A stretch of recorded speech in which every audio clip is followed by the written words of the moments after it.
আপনি কি জানেন যে চকলেট আইসক্রিমকে ফ্যাক্টরিতে কিভাবে তৈরি করা হয়? আর আপনি কখনো টমেটো কেচাপ তৈরি হতে দেখেছেন? আর আপনি কি এটা জানেন যে আজকালকার দিনের মডার্ন সুটকেসগুলি যেগুলিকে আমরা ব্যবহার করে থাকি সেগুলিকে শুধুমাত্র প্লাস্টিকের বেলুনের সাহায্যে তৈরি করা হয়েছে? আর কিভাবে প্লেটের ওপর ডিজাইন বসানো হয়? আজকের এই ভিডিওতে আমি আপনাদের এরকমই বিশেষ বিশেষ জিনিসগুলিকে তৈরি হতে দেখাবো। তাহলে ভাবতেই পারছেন যে আজকের ভিডিওটি কতটা ইন্টারেস্টিং হতে চলেছে। সবার প্রথমে রয়েছে সুটকেস।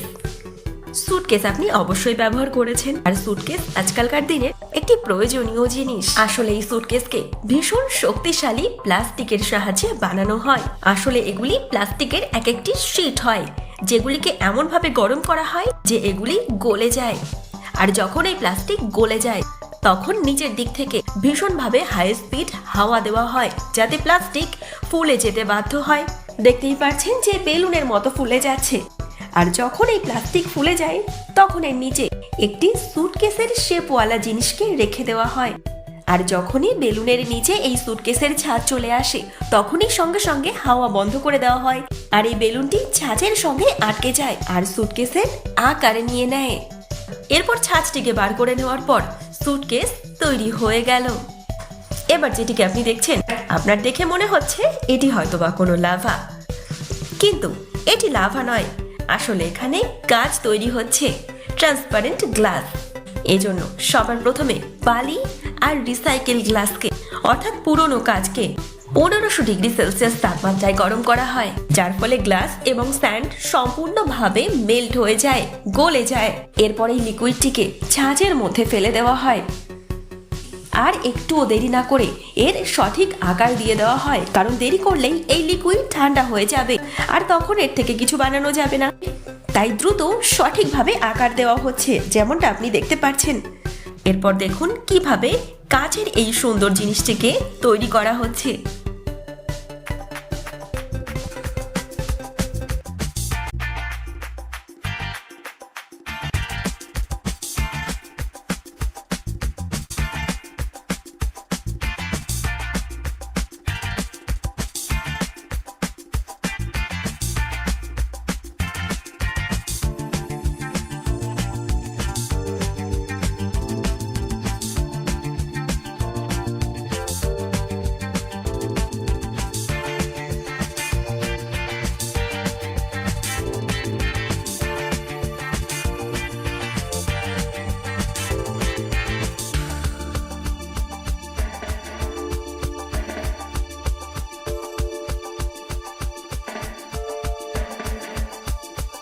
এরপর রয়েছে আইসক্রিম। আইসক্রিম সম্পর্কে যদি বলা হয় তাহলে আইসক্রিম বাচ্চাদের সবচেয়ে পছন্দের খাবার, তবে বড়দেরও একই রকম ভাবে পছন্দের খাবার। আর আপনি বহু কোম্পানির চকলেট আইসক্রিম তো খেয়েছেন। আর চলুন এখন দেখি যে এই চকলেট আইসক্রিম কিভাবে তৈরি করা হয়। যখন ফ্যাক্টরির মধ্যে আইসক্রিমের সকল উপাদানকে একসঙ্গে মিক্সড করে দেওয়া হয়, মানে দুধ, চিনি, জল, ক্রিম সমস্ত কিছুকে, তখন এই সমস্ত জিনিসকে মিশিয়ে নেওয়া হয়। তখন এই সমস্ত মিশ্রণকে একটি স্লাইসারের মধ্যে ফেলা হয়, যে স্লাইসার আইসক্রিমের মতো শেপ দেয় আর ছাঁচগুলির মধ্যে একের পর এক ফেলতে থাকে। আপনি দেখতেই পাচ্ছেন যে কিভাবে মেশিনগুলি আইসক্রিমের আকারে এই মিশ্রণকে কেটে দিচ্ছে, আর সঙ্গে এর মধ্যে আইসক্রিমের কাঠিও সেট করে দিচ্ছে। এরপর এটি যেহেতু চকোবার আইসক্রিম, তাই এর ওপর চকলেটের প্রলেপ তো অবশ্যই দিতে হবে। দেখুন কিভাবে মেশিনের সাহায্যে এই আইসক্রিমগুলি চকলেটের মধ্যে ডোবানো হচ্ছে। প্রথমে তো লিকুইড চকলেটের মধ্যে ডোবানো হয়, আর তারপর এক্সট্রা চকলেট ঝরিয়ে ফেলা হয়। এরপর এই আইসক্রিমটিকে ঠান্ডা করে দেওয়া হয়। এরপর এই আইসক্রিম ঠান্ডা হয়ে গেলে এটিকে প্যাকিং করার সময় আসে। তাহলে ভাবতেই পারছেন যে কতটা অসাধারণভাবে এই আইসক্রিম তৈরি করা হলো। আর আইসক্রিমের কোম্পানির মধ্যে এতগুলি আইসক্রিম সঙ্গে চকলেট একসঙ্গে দেখাটাও ভীষণ রোমাঞ্চকর আর লোভনীয় বিষয়। এরপর রয়েছে প্লেট।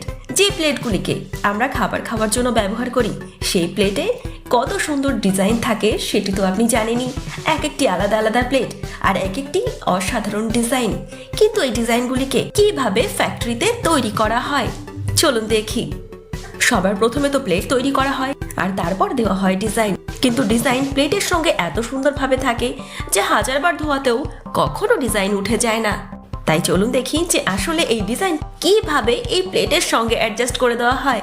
আসলে এই সমস্ত বিষয়টিকে প্যাড প্রিন্টিং বলা হয়। আপনি যে জিনিসটিকে দেখছেন এটিকে সিলিকন প্যাড বলা হয়।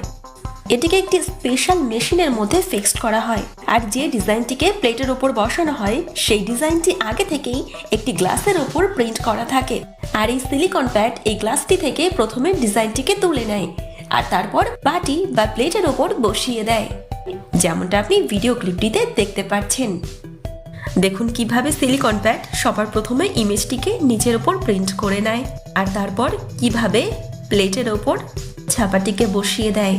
আর এটি এতটা হাই কোয়ালিটি সম্পন্ন হয় যে বারবার ধোয়া সত্ত্বেও এক ফোঁটা প্রিন্টও উঠে যায় না।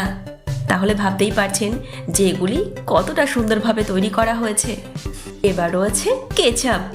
কেচাপের কথা যদি বলা হয় তাহলে সবার প্রথমে আমাদের মুখে জল তো অবশ্যই এসে যায়, আর আসবে নাই বা কেন, কেচাপ এতটা সুস্বাদু যে। আর আপনি জানেন যে কেচাপকে টমেটোর সাহায্যে বানানো হয়, কিন্তু এই টক মিষ্টি কেচাপকে কিভাবে তৈরি করা হয় চলুন দেখে আসি ফ্যাক্টরিতে। সবার প্রথমে ফ্যাক্টরিতে সমস্ত কিছু তৈরি হওয়ার আগে জমি থেকে ভালো কোয়ালিটির টমেটো নেওয়া হয়। হাই টেকনোলজির মাধ্যমে জমি থেকে সেই টমেটোগুলিকে তুলে ফ্যাক্টরিতে আনা হয়। আর দেখুন কিভাবে অসাধারণ পদ্ধতিতে টমেটোগুলিকে ধোয়া হচ্ছে। এই টমেটোগুলি যখন সম্পূর্ণভাবে পরিষ্কার হয়ে যায় তখন টমেটোর পেস্ট বানানো হয়। এই টমেটোর মধ্যে অনেক ইনগ্রেডিয়েন্টস মেশানো হয়, যার মধ্যে রয়েছে সুগার, রয়েছে ভিনেগার, সাথে দেওয়া থাকে সল্ট, আর সঙ্গে থাকে কোম্পানির সিক্রেট মশলা। এই সমস্ত উপাদানগুলিকে একসঙ্গে মিক্সড করে সেটিকে একটি বড় বোলের মধ্যে ঘন্টা খানেক ধরে ফোটানো হয়। আর যখন সমস্ত প্রসেস সঠিক হয়ে যায় তখন এটিকে ঠান্ডা করা হয় আর তারপর বোতলের মধ্যে ভরে দেওয়া হয়। এরপর সেটি আমাদের কাছে চলে আসে। এবার চলুন এই তারগুলিকে বানাতে দেখি। ছেলেবেলাতে কখনো না কখনো আপনি এই তারগুলিকে দেখে নিশ্চয়ই ভেবেছেন যে কোন তারটি কোন দিক থেকে এসে কিভাবে তৈরি করেছে এই সুন্দর স্ট্রাকচারটিকে, আর এর শুরুই বা কোথায় রয়েছে আর শেষই বা কোথায় আছে। এই সমস্ত ভাবনা চিন্তা তো আমাদের মাথাতে কখনো না কখনো অবশ্যই এসেছে। তাহলে চলুন আজকের ভিডিওতে দেখেই নিই যে কিভাবে এই তারগুলিকে ফ্যাক্টরিতে তৈরি করা হয়। আপনি দেখতেই পাচ্ছেন যে মেটালের এই তারগুলি অটোমেটিকভাবে মেশিনের সঙ্গে আটকানো রয়েছে, আর মেশিন দেখুন কিভাবে প্রথমে সোজাভাবে দুটি তারকে ঘুরিয়ে জয়েন্ট করে দিচ্ছে আর তারপর আবার রিভার্সে জয়েন্ট করে দিচ্ছে। আর এইভাবে চলতেই থাকছে এই প্রসেসিং। আপনি দেখতেই পাচ্ছেন এত ভাবনা চিন্তা করে আমরা যেখানে বুঝতেই পারিনি যে কিভাবে এই তারগুলিকে বানানো হয়েছে, দেখুন কিভাবে বুদ্ধি ব্যবহার করে এই সুন্দর স্ট্রাকচার তৈরি করা হচ্ছে।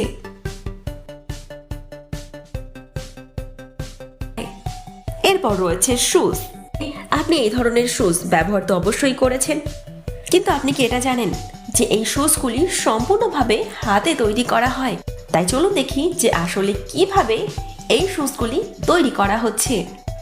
সবার প্রথমে রাবারের এই মেটেরিয়ালগুলিকে জুতোর শেপে কাটা হয় আর তারপর এটিকে পাওয়ারফুল আঠার সাহায্যে জুতোর সঙ্গে আটকে দেওয়া হয়। আর সঙ্গে এই জুতোর সোলের ওপরে ফ্যাশনেবল লেয়ার লাগানো হয় যেন আপনার ব্যবহার করা জুতো দেখতে অনেক বেশি সুন্দর লাগে। আপনি দেখতেই পাচ্ছেন যে এগুলিকে ওয়ার্কাররা হাতের সাহায্যেই লাগাচ্ছে। এরপর জুতোর যে সমস্ত জায়গাগুলিকে সেলাই করার প্রয়োজন হয় সেগুলিকেও হাতের সাহায্যে সেলাই করা হয়। তাহলে ভাবতেই পারছেন যে জিনিসগুলিকে আমরা শুধুমাত্র মার্কেট থেকে কিনে নিয়ে আসি, সেই জিনিসগুলি তৈরির পেছনে কত পরিশ্রম রয়েছে। তাহলে আজকের ভিডিওতে শুজ তৈরি, সস তৈরি, সঙ্গে আরও বেশ কয়েকটি প্রয়োজনীয় জিনিস তৈরি হতে আপনি দেখলেন। তাই ভিডিওটি ভালো লাগলে অবশ্যই লাইকের মাধ্যমে জানান, আর এই চ্যানেলে নতুন হলে চ্যানেলটিকে সাবস্ক্রাইব করে দিন। ফিরছি আগামী ভিডিওতে নতুন কোনো টপিক নিয়ে।